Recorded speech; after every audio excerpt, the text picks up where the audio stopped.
happy Thursday. Hope you're having a great week. I'm going to take you through today's warm-up, get us ready for some action in our workout today. So we're going to start a clock for 4 minutes, and we're going to work our way through 4 movements and try to get ourselves warmed up for those 4 minutes. Wherever you are, when the 4 minutes runs out, you are done with the warm-up. So the first movement we're going to do is I want us doing high knees. So 20 of these where you don't have to run them, but I want the knee coming up higher than the hip each stride if I can. If you want to do it in a run form, you're welcome to, but my priority is how high you are pulling your knees up on each step, okay? Second movement is called a squat row. So you're going to need maybe a door jamb or something to hold on to. I'm going to use this post.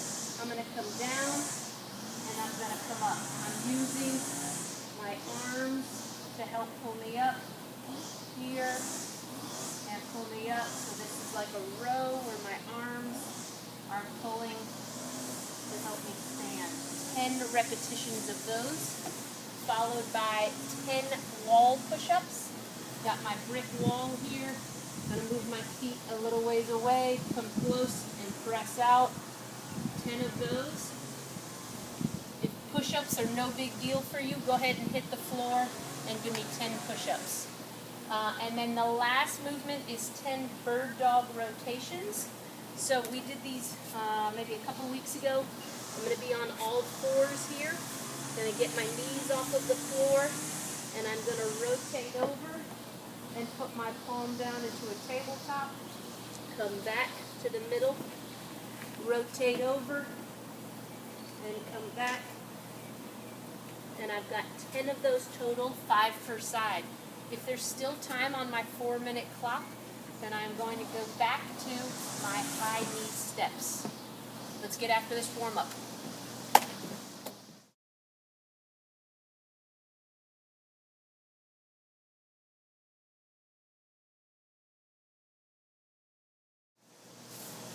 All right, for today's workout, we're going to need a couple of things. Something to step on. It can be a low bench. You can find a curb, a higher one, a little preferred, rather than just a little 12-incher. You can go a little bit higher. That would be awesome. You're going to need 2 bags for our farmer's carry. I've got some bags. I've got some cans of beans in each of these, and we're going to use the one bag for some other different movements. Okay. So what's going to happen? 3, 2, 1, go. This is a chipper style workout. So I'm going to grab my 2 bags and I'm going to head off on a 400-meter power walk it's called a farmer's carry, with my bags in hand. So I would head out, whether it's around my yard or out in my neighborhood, probably about, you're looking at about 1.5 to 2 minutes. If it's a walk, it's probably going to be closer to 2 to 2.5 minutes. If you decide to run with your bags, it'll be a little bit shorter. After I get back, I'm going to put my bags down, and I'm going to begin with 50 box step-ups. So I'm going to step up on top and then come back down, alternating feet if I can each time. Step up and come down. Boom. After my 50 total of those, then I'm going to move into 40 rows. I need one of my bags. I am going to bend over at my waist, keep a slight bend in my knees. My back is nice and flat, and I'm going to pull that bag toward my chest. 40 of those. I may not be able to do all of them in a row, maybe sets of 10, whatever I need to do. Don't move on to the next movement until you've done your 40 repetitions of those. The next movement is going to be 30 front squats. So again, I'm going to use my bag. I'm going to put it into my front rack position here, and I'm going to do 30 front squats. Again, maybe I do those in sets of 10, maybe sets of 5, depending on how I am feeling about squatting. The last 2 movements, so we have 2 more to go. One of them is going to be just our traditional push-up. So I would be here, go down, and come up. I've got 20 push-ups. If I need to go knees down, that is A-okay. Most important to me is that you touch your chest, and then you come all the way up to lockout. full range of motion for that movement. 20 push-ups. The last movement is called a reverse burpee. So a regular burpee, we lay down on our stomach. A reverse burpee, we end up going down on our back here, and we come up and stand up.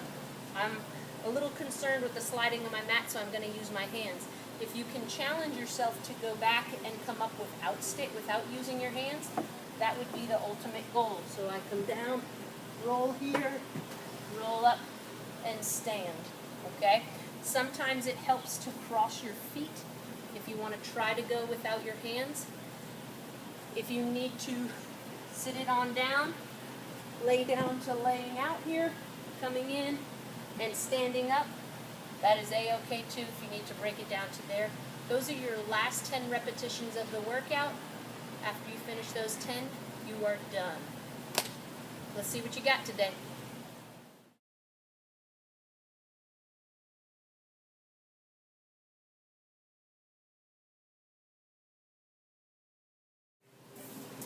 All right, now that you're done with Thursday's workout, let's take you through a cool down and stretch you out a little bit. First one is going to be our hurdler stretch. One leg is extended straight out, the other one is bent in. I'm going to reach out towards my toe here.